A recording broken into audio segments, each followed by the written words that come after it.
sea crudo y que se entienda.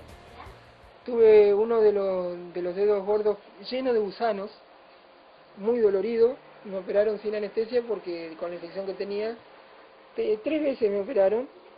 Y es exactamente el mismo cuadro, o sea, ya va avanzando. Empezó los dedos, codos, rodilla y pie. Que el médico que me operó dijo que en su vida que había operado, médico de acá del hospital, eso está todo en la historia clínica, está todo aceptado, por eso me venimos a decirlo. Nunca había visto semejante depósito de calcio en una articulación como la que me sacaron de ahí. Y fíjese usted que si fuera diabetes, y esto fuera problema de diabetes, no hubiese cicatrizado en un mes como cicatrizó también esto, ¿no? Sí. Eso es la manguera que me pusieron para que termine de largar todo el líquido después que me operaron Un drenaje. Un drenaje, exacto. ¿Cuándo fue, digamos, la fecha primera que vos te empezaste a vincular con todo este tema de los agrotóxicos? ¿Cuándo empezaste a trabajar con la fumigadora? Y hace aproximadamente, yo estuve más o menos 6 años trabajando en 2 etapas. Yo interrumpí y luego volví a la empresa con otra administración y fue ahí donde me intoxiqué. En la primera etapa no había soja, era todo arroz. Yo salí, yo trabajando en esa empresa tuve la suerte de tener a mi hija y gracias a Dios no ha tenido ningún tipo de problema. Aclaro esto porque me parecía que el arroz cuando se trabajaba acá era mucho más sano y no se usaba tanto glifosato como se está usando ahora en la soja, ¿no?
En un momento determinado, al poco tiempo de haber llegado a Malabrigo, comenzamos a ver chicos que nacían con malformaciones congénitas, pero que me llamaba la atención. Yo venía de estar trabajando en un servicio de neonatología situado en el hospital provincial José María Cullen. Estaba en la planta baja del edificio de la maternidad Pujato. En la maternidad Pujato se atendían aproximadamente 2.500 a 3.000 nacimientos vivos por año. Fíjate el promedio que te estoy diciendo. En Malabrigo, con un promedio de 15 a 20 nacimientos vivos por mes, multiplicarlo por 12, nos llegamos a 250 nacimientos vivos por año. Teníamos las estadísticas universales, nacionales también, de que aparecía un chico con malformación congénita en aproximadamente entre 8.500 a 10.000 nacidos vivos. Ese era el porcentaje que estábamos acostumbrados a manejar. Vos como pediatra, digamos. Como pediatra y neonatólogo, en ese entonces hacía neonatología, había rendido para hacer neonatología, es decir, una subespecialización dentro de la pediatría. Pero me llego a Malabrigo y me encuentro con que en un año nos encontramos con 12 chicos nacidos con malformaciones. Pero lo más llamativo son malformaciones del neuroeje. En ningún momento, y estoy hablando del año 1995, yo no traspolé en la charla del 2 de marzo de este año que esto estaba ocurriendo en este momento. Refería lo que había pasado. Bueno. Claro, porque hablas de hace 15 años. De hace 15 años. Exactamente, sí. No estoy diciendo que esté ocurriendo en este momento. Después te voy a relatar qué es lo que pasó después. Comenzamos a razonar qué es lo que está pasando para que haya tal cantidad y tanta incidencia de malformaciones. Algo hay en el ambiente que está compitiendo fundamentalmente con una sustancia que es la que protege en la embriogénesis del sistema nervioso, desde el cerebro hasta la médula espinal y las terminaciones nerviosas, que es el ácido fólico. Hay algo que compite con el ácido fólico, que está bloqueando su acción protectora y está produciendo malformaciones a nivel de neuroeje. Malformaciones como anencefalia, es decir, falta de desarrollo del cerebro, de la masa encefálica, y malformaciones a nivel de la espina, de la columna vertebral, con falta de cerramiento, sobre todo a nivel de las últimas vértebras de la columna. Los ingenieros agrónomos nos decían que lo que más se utilizaba en la región, que era el herbicida glifosato, era inocuo, que no era tóxico, repentían lo que Monsanto les había dicho, y que muchos ingenieros agrónomos hasta en la actualidad siguen sosteniendo.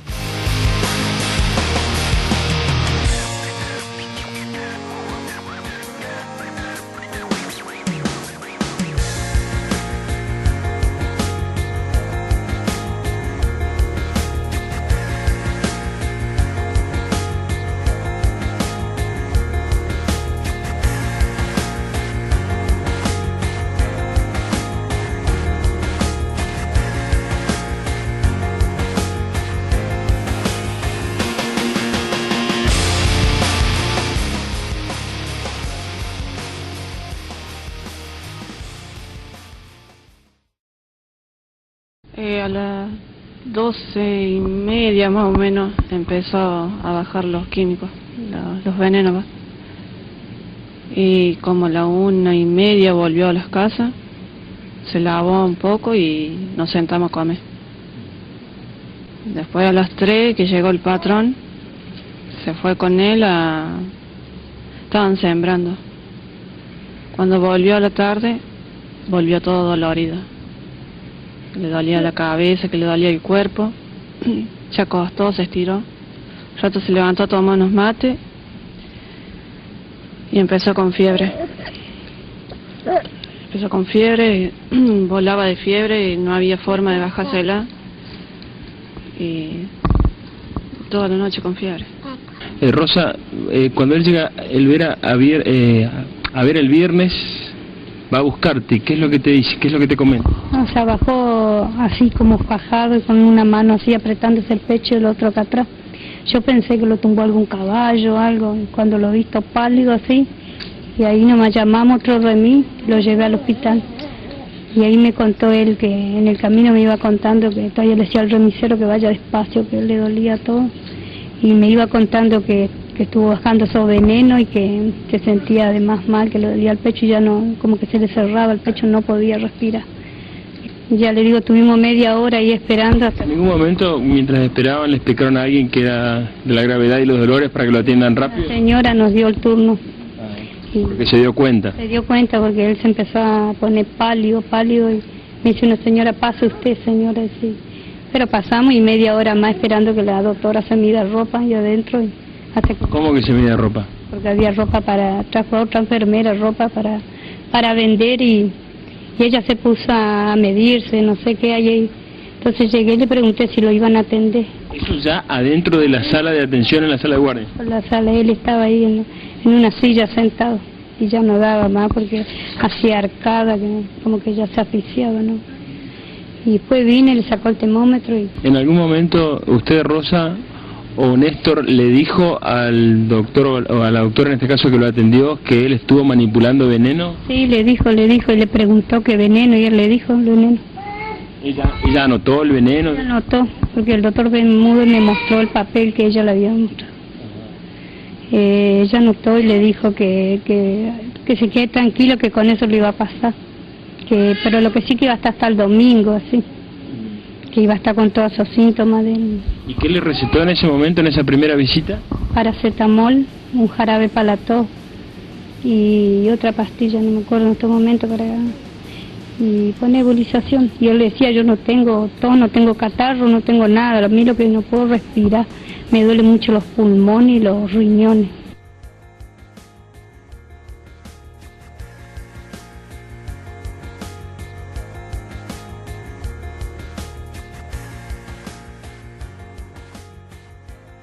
Yo fui. ¿Qué dijeron los médicos en Santa Fe?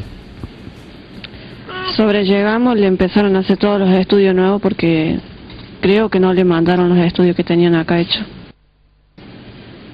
Le mandaron una planilla nomás de lo que más o menos estaba pasando y eso nada más. Así que se pusieron y ahí nada más le pusieron el oxígeno porque no recibía suficiente oxígeno y le hicieron todos los estudios, tomografía, computada, todo, análisis, todo lo que se tiene que hacer como corresponde. Y de ahí lo dejaron interno en terapia intensiva. Lo que no podía respirar, se le tapaba mucho el pecho. Y cuando llegamos allá, que le empezaron a hacer todos los análisis, todas las cosas, yo de ahí no lo vi más, así que cuando lo vi por última vez, él estaba boca abajo y que me habían dicho que no sabía si iba a resistir. Y como las 2:30, 1 de la madrugada, me llamó el doctor para decirme que se había cortado, que no resistió, que le había agarrado un ataque cardíaco y que no sabían bien lo que era.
Estamos acá en el paraje Isleta Norte, donde justamente donde vive la organización nuestra, que es Laborero del Surco, y no solamente la organización, sino nuestra familia. Estamos justamente en una zona donde estamos aquí en lotecito de algodón, que tranquilamente se fumigó como 8 veces, a cualquier día, a cualquier hora, y era imposible estar, y ustedes van a poder ver en las imágenes, acá al fondo se ven los ranchos de los compañeros, los vecinos, que eran tapados por veneno. Acá a la izquierda también vivimos nosotros, y los días que fumigaban teníamos irritación en los ojos, picazón en la garganta, y hasta había nenitos, había bebés. Justamente en mi casa hay un bebé, y ahí al lado hay 4 personas mayores de 70 años. Nosotros sabemos que cuando la gente tiene muchos años flaquea cómo es la defensa, y bueno, pero justamente lo que estamos queriendo es justificar esto, que lamentablemente estamos conviviendo prácticamente, desgraciadamente. Lo que tratamos es hacer una vida sana con los que están detrás de la divisa, que a cualquier manera hay que producir, ¿no? Es un poco la realidad. Todo lo que es cuando es elaborado de suelo, cuando es cultivo, ya sea del algodón o de la caña, cuando yo digo cultivo hasta que se críe, es de malezar, fumigar, y hasta este año se dio en el lujo al algodón, por ejemplo, tirar de defoliante. O sea, cuando uno hace esfuerzo para tener una planta más grande, ellos gastaron para que no se críe, o sea, que se dan el lujo, pero no se tiene en cuenta en la salud. O sea, lo que nosotros vemos es que no se busca un viento favorable a la protección de la familia, sino se busca un viento favorable para fumigar más barato. O sea, totalmente lo contrario. O sea que las aplicaciones son a cualquier hora, en cualquier momento. A cualquier día, a cualquier hora, con cualquier viento. Así que te digo que nosotros, a propósito, cada que fumigaban de este lotecito que estamos hablando, y terminábamos aspirando todo, porque justamente, desgraciadamente, pasa que cuando empezaban a fumigar, en el camino, cuando venían, daba vuelta el viento sur. Ana, ¿cómo es en tu parte de donde vivís? ¿Vos estás a cuántos kilómetros de Yo acá? estoy a 3 kilómetros de acá y es lo mismo, porque allá es un arribamos así, y ahí siembran soja también, que rotan el cultivo, pero te sirven a cualquier hora. No miden el viento, no miden las consecuencias, nada. Yo que tengo también, que hago todo lo que es siembra de baja, funde todo, los quema, y encima animales, que tengo pollo, todo eso, y lo que sea oveja, chivo, vaca, tienen que comer todo lo que sea los regados. ¿Cuándo fue el último evento que recordás así, que te haya generado algún problema de salud, algún malestar? Y yo creo que cuando riegan así la planta, sí, es como dice José Luis, que te agarra picazón de ojo, garganta, lo que es respirar. Más uno piensa, porque tengo 2 sobrinos que todos tienen espasmo, de broncoespasmo, así, y bueno, ellos son los que más sufren, así. Ellos son los que más sienten, los que son chicos y sienten más.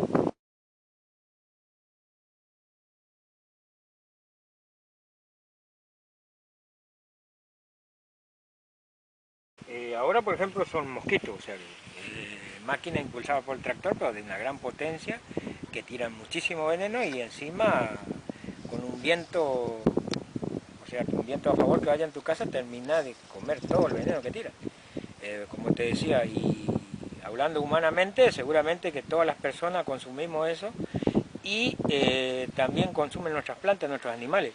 Por ejemplo, acá al fondo nomás pueden ver que a la par nomás un hilo de alambre separa este cultivo transgénico, y ahí está nuestra siembra, que si vamos al decir verdad no son agroecológicos, porque desgraciadamente gratis ligan todos los venenos que ellos tiran.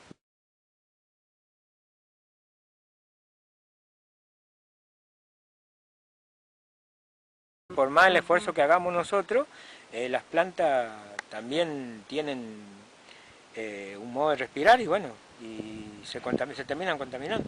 Y después sabemos, cualquier técnico sabe, ¿no es cierto?, que el glifosato y todo se deteriora cuando llega al suelo, pero ¿y en qué se transforma?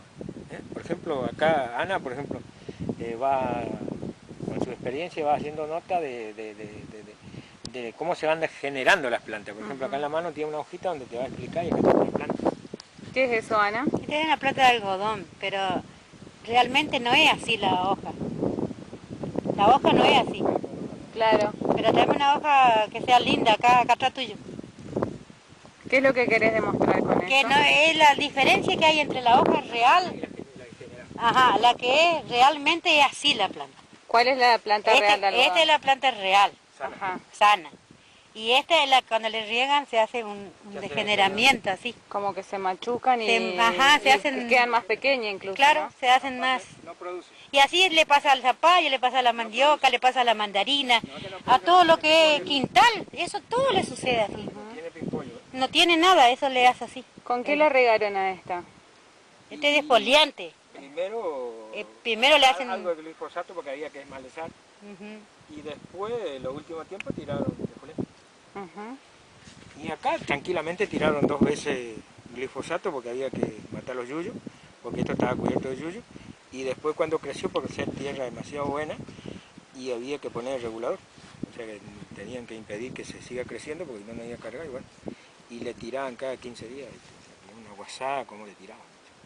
Este es el algodón, pero si tiene que ver lo que es las plantas de naranja o mandarina, es lo mismo. Y así la hoja real, pero cuando le tiran el veneno se hace así. A mí me pasó algo parecido, por ejemplo, yo tengo otro lotecito donde siembro paralelo a una chacra que hacen todos estos cultivos con semilla transgénica, que justamente le pide todo que le sigan envenenando. Esto lo mismo te hacen en el maíz, en el zapallo, en todo, ¿Sí? Tener una planta degenerada que sí producen todo efectuoso los productos de la fruta, o terminan siendo plantas que no producen fruta. No produce, directamente no produce. Así la realidad de los venenos es así.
Bueno, este lugar se llama El Ceibo, yo hace 35 años que vivo acá.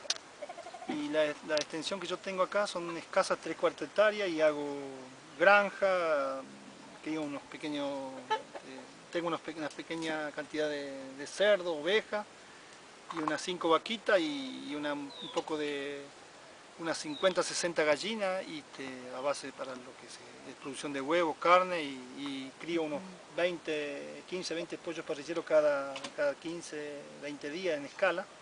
Y eso es la producción que yo estoy haciendo ahora porque todo lo que yo hacía antes en la ruta 1, que es la parte de la banquina, ahora está totalmente prohibido por cuestión del gobierno provincial, del gobierno nacional y bueno, tenemos que dedicarnos a otra cosa, buscarle la manera de poder subsistir porque cada vez se nos cierran más las puertas para nuestra supervivencia.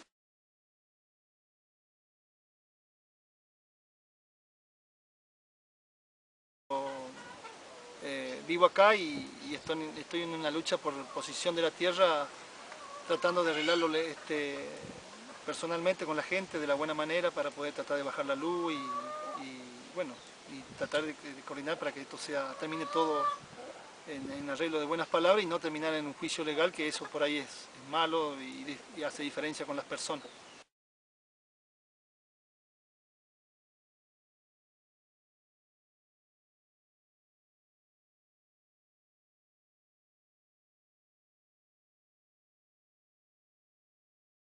Y la disputa donde yo vivo viene ya hace unos 5 o 6 años atrás porque esta gente me prometió una cosa y después salió con que yo tenía que firmarle un comodato hasta fin de nuestra existencia y después nadie era dueño.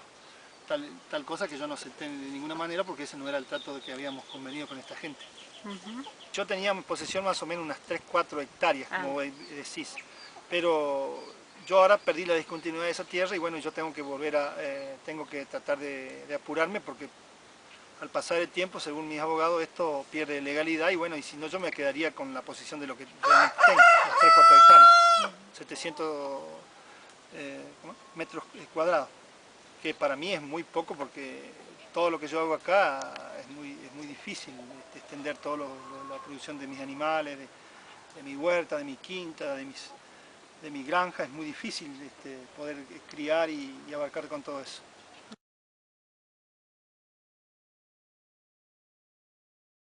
Lo que a mí me afectó un poco sí es la siembra del arroz porque me rodea la casa prácticamente y del lado de la costa me salva el río.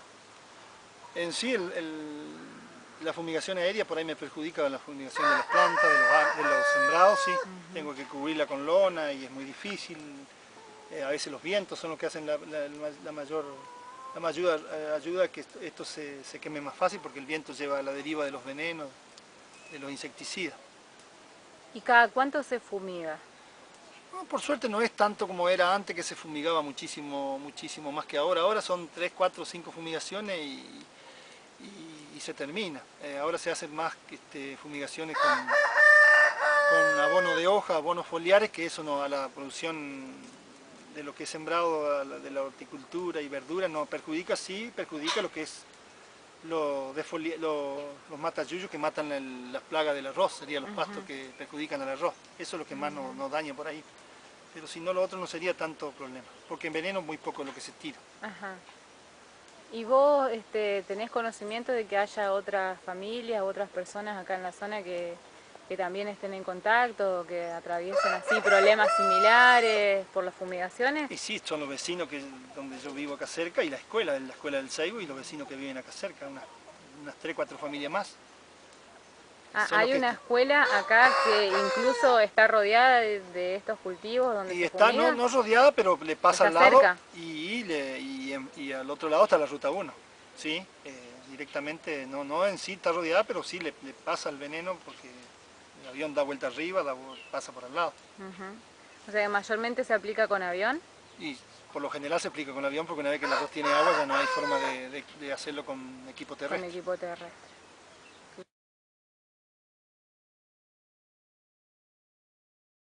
Se ha tratado muchas veces esto, el tema es que por ahí el gobierno provincial, nacional, hacen oídos sordos, como hay muchos intereses económicos de por medio, por ahí no nos llevan el apunte, como somos pequeñas organizaciones sin